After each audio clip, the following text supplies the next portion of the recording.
world moves fast. Your workday, even faster. Pitching products, drafting reports, analyzing data. Microsoft 365 Copilot is your AI assistant for work. Built into Word, Excel, PowerPoint, and other Microsoft 365 apps you use.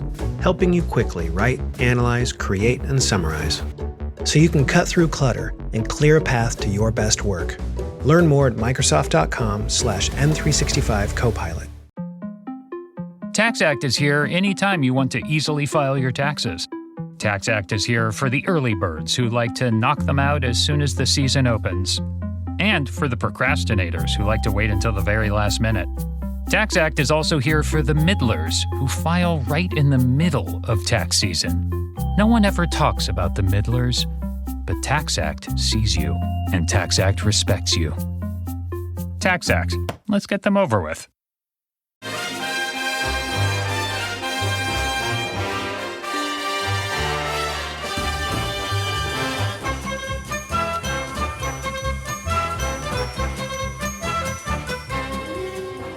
Hello everyone and welcome to How Are The Podcast. It's Gavin. You join us for another special transfer expert update type pod, I guess.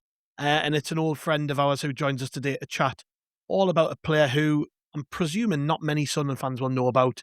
And that is Nilson Angulo, of course, signed for Sunderland on deadline day from Anderlecht. And because he comes in from the Belgian league, I thought, well, let's call up an old mate of ours and see what he thinks.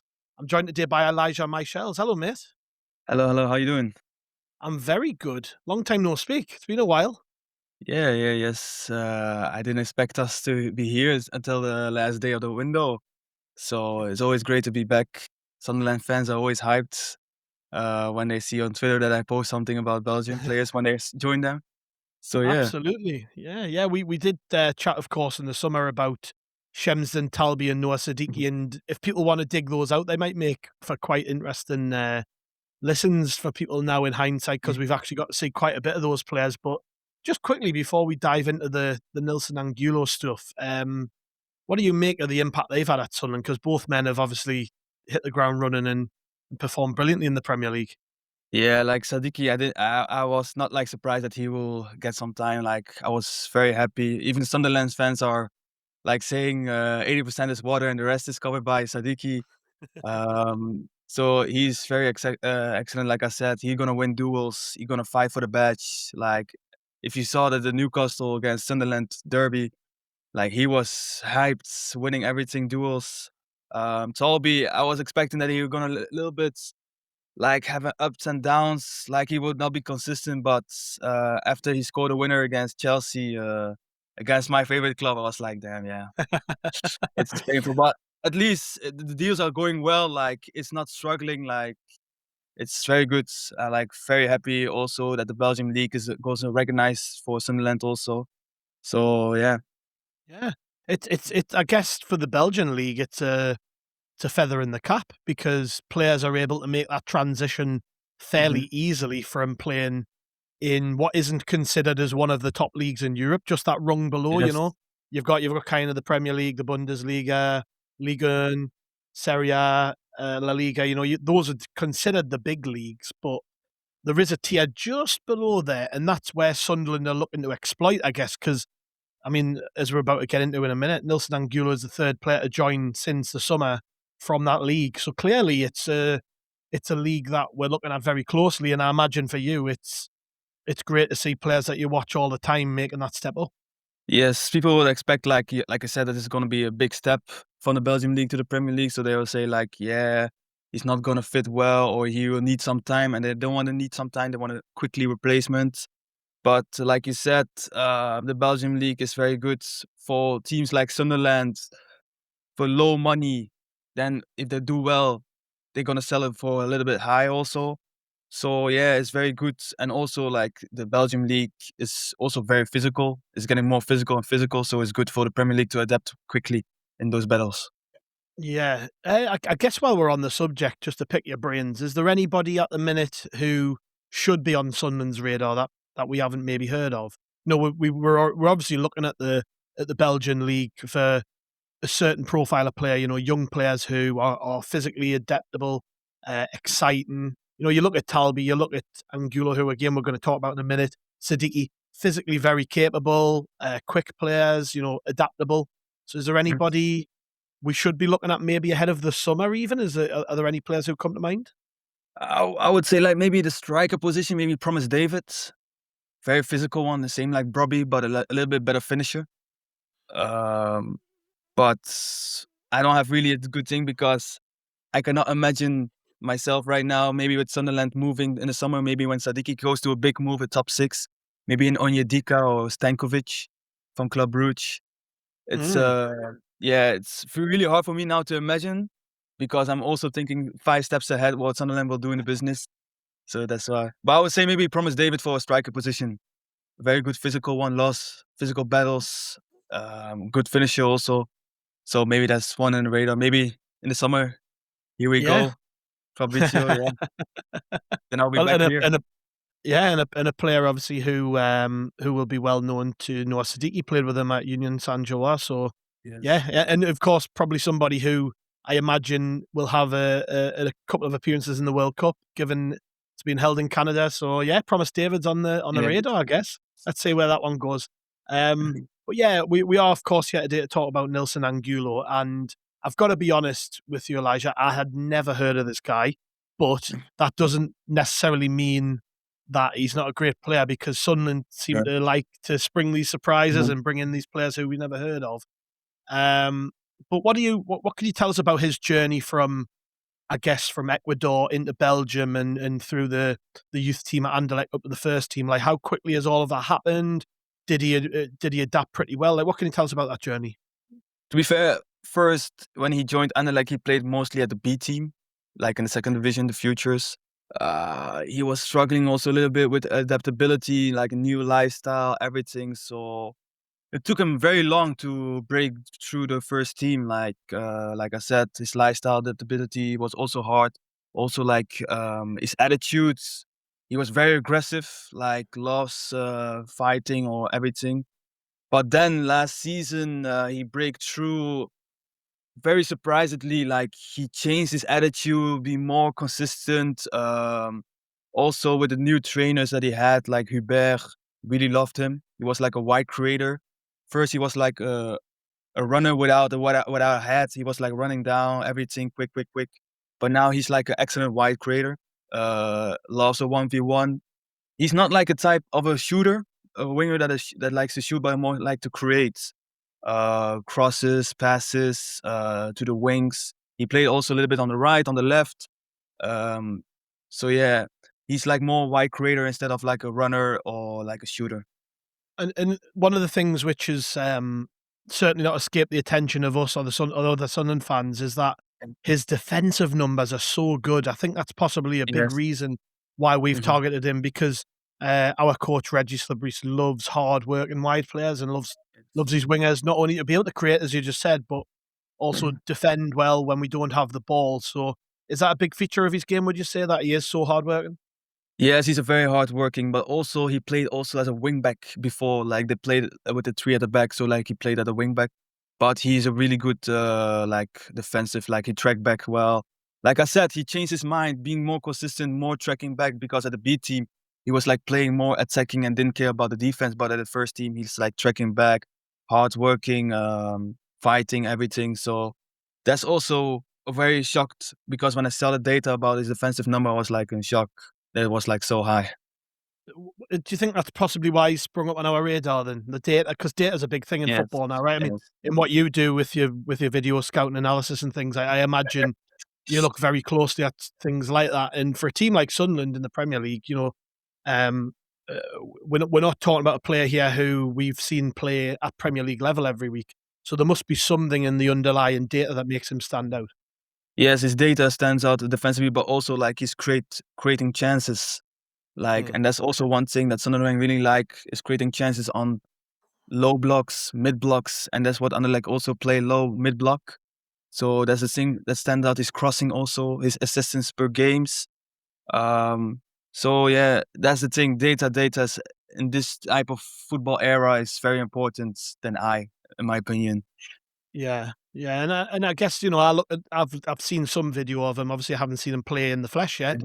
but physically looks quite impressive. Like quite a big guy for a wide player. And Yes.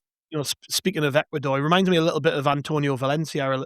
From the way that the way that he carries himself around the pitch. I know Valencia, a very famous Ecuadorian player who had a great career in the Premier League, although on the other side of the pitch to where Yeah. Nilson plays. But yeah, just on his physique and things, he does stand out a little, doesn't he? Because wingers generally aren't big. This guy looks Yeah. quite big. Yeah, he has also long legs for a winger, Mhm. like you said, most wingers you think like small, technical, quick feet, but he's like very long on his feet, dual strong.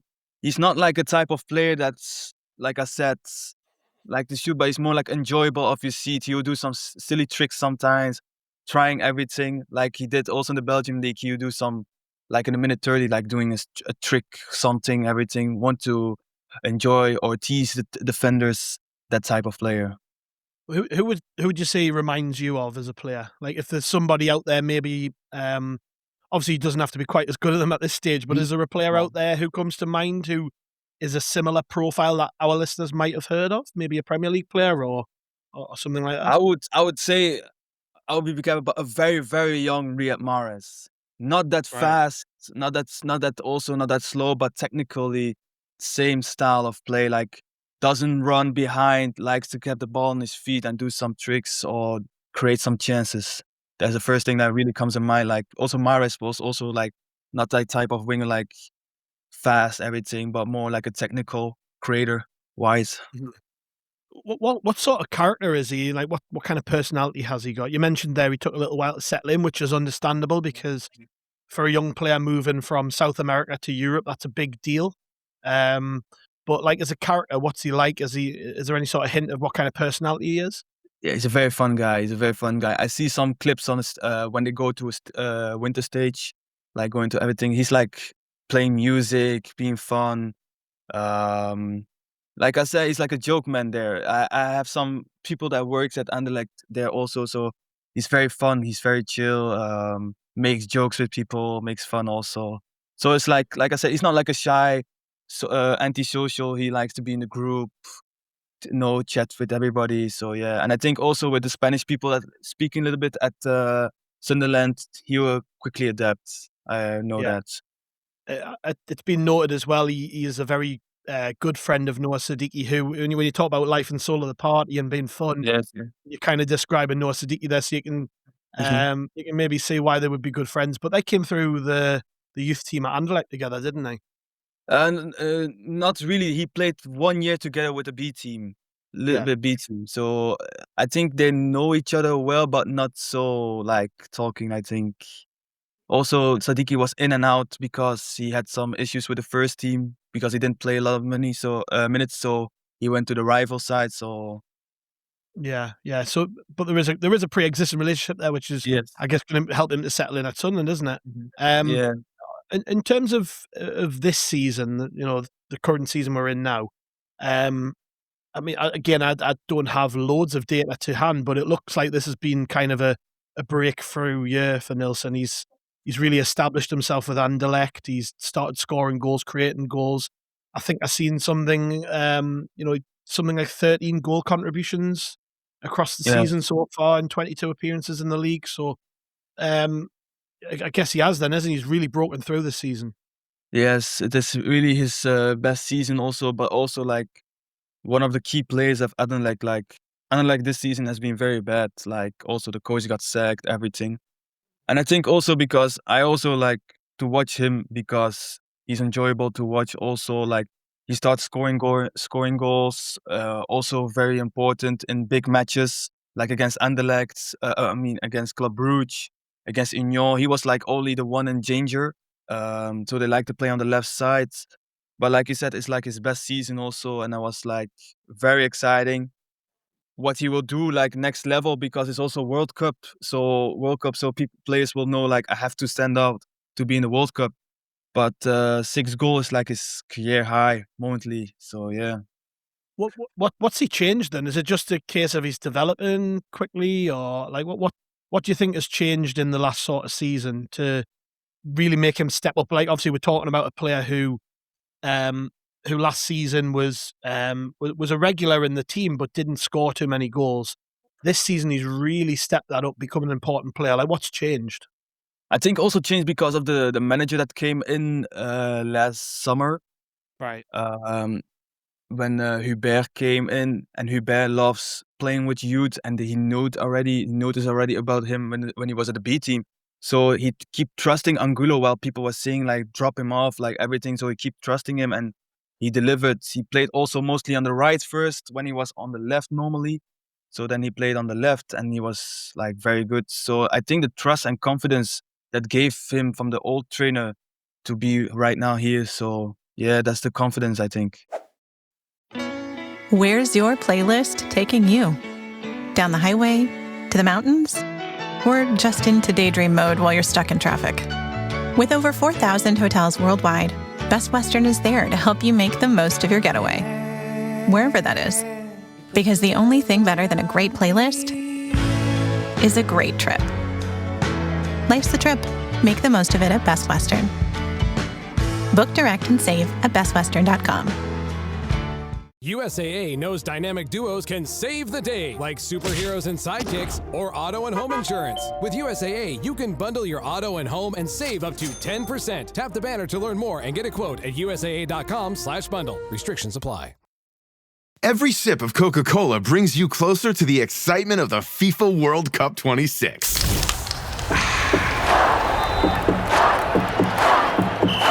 Because nothing compares to the joy.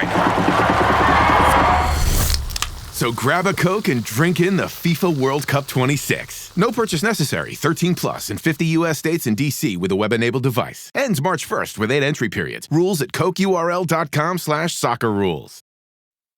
What would you say his biggest strengths were as a player? Like, is he, obviously you talk about him being quite a tricky player, yeah, but I mean, we're talking about transferable skills, so things that when he comes into Sunderland's team this season and he's still developing and growing as a player, what things will make him stand out?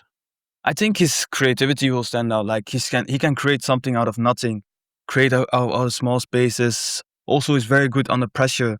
Like when he's on somebody chasing him or 1v1s, he'll be very good. Like also, like if there's runner behind at Sunderland, he can give that ball behind. So that is like his main key point. Like I think like a wide playmaker. Mm-hmm. That's one thing that I really for sure like behind, giving the ball behind, keeping it on his feet, like getting composed. That's one thing I really think he will stand out at Sunderland.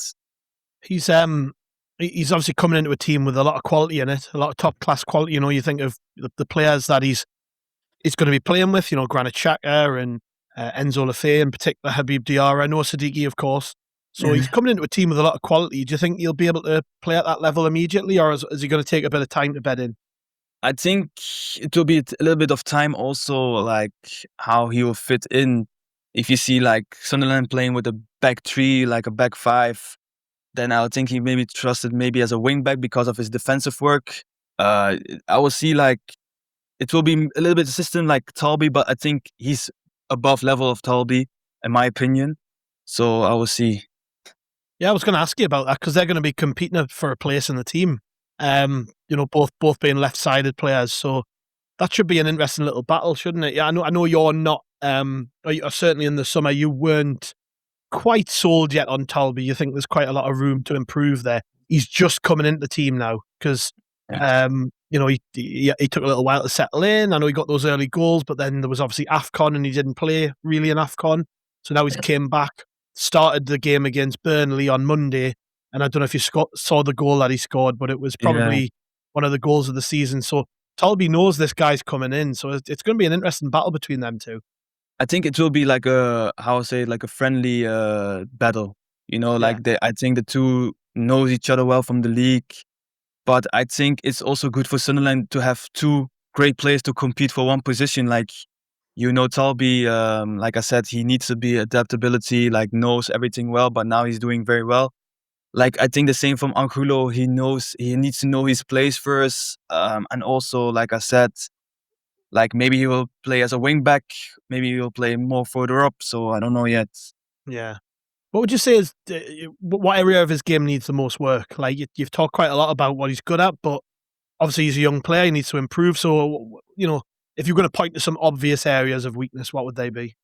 I think more like his shooting. Like he rather like see the pass than to shoot. I think he's very poor at his shooting abilities. I would not say like shooting abilities, like he doesn't create chances for himself, but more for his teammates. You look Right, more yeah. for the pass than to shoot. Like there was some position like as a fan, you would like, why you don't shoot, why you pass it, like that sort of moments. And that's one key problem that he also had. That's why his career high goals is very low. At the B team, he was also very low. He create chances, but not for himself. Are you aware of him being tracked by any other clubs in Europe? Like, is this guy kind of gone under the radar, or were you expecting him to get a move, kind of thing? I was expecting it also, but I didn't expect it in the summer because also like Anderlecht needed money, but they didn't have a replacement. So I think because of the fee that was so high that they had to accept it. And Marseille was also linked with him. Spanish Real Betis was very interested in him in the summer. Real Betis, but it didn't went through. But there were a lot of clubs interested in him. Yeah, well, I guess if your data is your underlying data is good, things like defensive stats, then yeah, you're gonna be on the radar of pretty much every club in Europe, right? I mean, that's the way the game is going now in terms of scouting. I think also because of his data, like every team knows him well, and also they were following him. So I think if Sunderland didn't bite on him in the winter period, like if Advinga was staying, I think he would already been gone in the summer after the World Cup, 100%. But I thought really he went to Real Betis in the summer because the deal didn't went through because it didn't have a replacement and the fee was not like high enough. So yeah. Yeah, it's interesting actually that we seem to be buying. If you think about Sadiki in particular, he's a player who, I think now will be on the radar of virtually every big club in Europe because he is that good.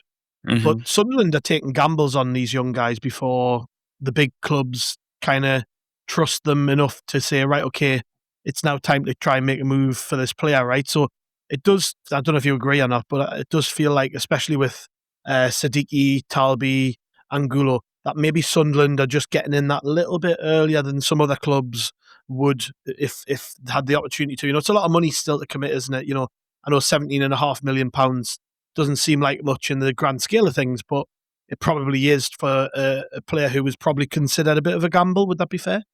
It is, but high risk, high rewards. So Yeah. it can be working out, but I think if it cannot work out, at least there will be some buyers still. Like they will still trust the data of before, and they'll say like it didn't work out because of the Premier League. They go to a league down like La Liga or Bundesliga. So like Sadiki, I wasn't surprised. Like when he would do well, Talbi, I was a little bit surprised because at the Belgium league he didn't score a lot of goals. Like he had a period that he scored goals and then he didn't score goals. But I think Angulo still will be very good in that Sunderland team with his chances created. Like he's a wide playmaker, very good for runs behind for Bobby, for other wingers. I really hope he will do well. I have faith in him because he had the click. Like if you ask me 2 years ago, he'll go to the Premier League, I'll say you're crazy because what I was seeing about him and the B team, it was like a chicken head without doing something. Like he was playing for himself instead of playing for the team, and now he's playing like more for a team than himself. How do you see things going for him then over the next sort of 18 months? Because you're talking about a really rapid progression here. He's had a really good season. It's got him a move to the Premier League. Like if you were to say maybe not at the end of this season, but at the end of next season, how do you sort of see things panning out for him? Do you see him really establishing himself at Sunderland? Do you see him maybe getting an even bigger move? Like what would you say his path is? I think he will establish at Sunderland if he progress well. I don't see him getting a bigger move than him. I think he will settle for 1, maybe 2 years in the Premier League and see how it is. If it doesn't work out, I see him going to La Liga, the most low tempo league, better for him for his playmaking abilities for a creator. But I think he'll be more established as Sunderland. I don't see him getting a bigger move like Sadiki. If he plays that well, Sadiki, that he will be next year gone. I think he'll be more like a starter or like maybe a rotation option, like fighting for his position still. You mentioned earlier as well about it being a World Cup year, right? So for Yeah. him, it's important that he's playing. He's playing regularly. I know in 2025 was a big year for him in terms of international football because he really established himself with the Ecuador national side. But do you think that's maybe played into the thinking here, or it's maybe too much of a good opportunity for him to pass up moving to the Premier League ahead of a World Cup? Yeah, I think also because of the World Cup, if you play at Sunderland and you do well, then you have more chances than going to when you play very well at Anderlecht. And I think it's also a big factor that maybe the deal went through and that he wanted to push for the deal because of the World Cup year. I think if it wasn't the World Cup year, that he will wait until the summer. So I think that is a big effect of the deal also because he knows when he play well at Sunderland, he will definitely play for Ecuador in the World Cup. Yeah, and we know how important international recognition is to most players at this level, right? We've just seen it with the Africa Cup of Nations. Our players were really passionate and determined to represent their countries on the biggest stage, and Sunderland were happy to facilitate that, right? So I imagine it's a very important factor in all of these things. But with that in mind, I guess, and I kind of asked this question before about how quickly you think he will settle. I'm looking at him and thinking, at Anderlecht, he's really burst onto the scene. He's been playing regularly. I mean, I was just looking at his statistics before, and he's been virtually an ever-present in the team, and not only an ever-present, but actually finishes the majority of games. Like doesn't get taken off by the manager. He tends to play the full 90 minutes in every single game. So would it be fair to say he hasn't came to Sunderland to sit around? He'll want to play immediately. He'll want to make an impression. I think he's gonna play. He's gonna fight for his place. Also, like I said, World Cup year, very important for him. And I think also like he's want a player that fights for everything 90 minutes. That's why also Anderlecht liked him because of his work rates, his hard passion of the team. Like when it was a derby against Union or Club Brugge, he was like one that was hyping up the fans, playing very hard, everything. And I think also like that's Sunderland DNA, like winning duels, being physical, ready also, and that's thing that also suits him very well. And I'll be surprised if he's not continue that what he was doing at Anderlecht. I'll be surprised that he'll be more softer or being more careful, passes, everything. I think he'll be directly showing how he will do. That's the thing. Did he have a good relationship with the Anderlecht fans? Like, was he a player that the fans really loved? Not only for his, I guess the goals and assists are great, right? And everybody likes to see players who take on the defenders and do tricks and things. But I guess for the hard work and the passion, that he was loved. He was a fan favorite at Anderlecht. Like I know a lot of Anderlecht fans, and they were very angry and sad that he left because he was like the only one that really enjoyable to watch because he was something giving up in the games, like flair, tricky, everything. And he was also fan favorite, like when they're doing Q&A tests or like videos of the winter stages, summer stages. He was like one with the box, with the music, everything. So he was like very hyped, a fan. Also, that Q&A question, like who is the best player in the world? And they say Nilson Angulo. So I think also in the group in Anderlecht, they will be very sad, especially the Spanish-speaking ones, like the South Americans. They will be very sad that he will leave. What would you say to sort of any Sunderland fans who may be a little unsure about this deal? Because you've to be fair, you've really sold him to me. But if there's anybody listening who isn't sure about this one, what would you say? I'll say just wait and you'll enjoy him. Like I know you expect directly impact like Sadiki and everything, but you have to wait, like see how it is. Also, like if you play wing back or on the other sides, just keep patient with him. He can create chances out of nothing. Like he can score a banging goal out of nothing, like Talbi did against Burnley. But just keep patient with him and trust him. That's one thing that will make you sure about. He will deliver. He will work hard.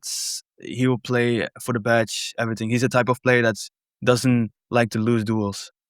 Well, thank you very much, Elijah. It's been really insightful again. And, you never know, in the summer we could be talking about one or two more players from from Belgium who might be lining up for Sunderland next season.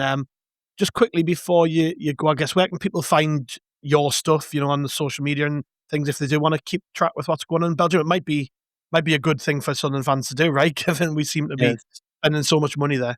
You can find me on Twitter, Elijah Michiels. I post about Belgian players, mostly the Belgian league, also Scandinavia. If there's a new transfer or a small player goes to the Premier League, I can say some details. Also match facts, everything. So it's all around. You can also find me on Twitter, Elijah Michiels. Yeah, just quickly, because you mentioned Scandinavia, do you know much about Melker Elborg, the goalkeeper Sunderland signed from Malmo, or not? Yes, I know him a little bit, but when I was working at Malmo, he was like a high prospect, but I never really watched him. But he was on the radar of Club Brugge, but they didn't went through. I don't know why, but he's they expect him to be like the Swedish #1 for many years. But I didn't really watch him well. He was at a youth time when I was scouting for them.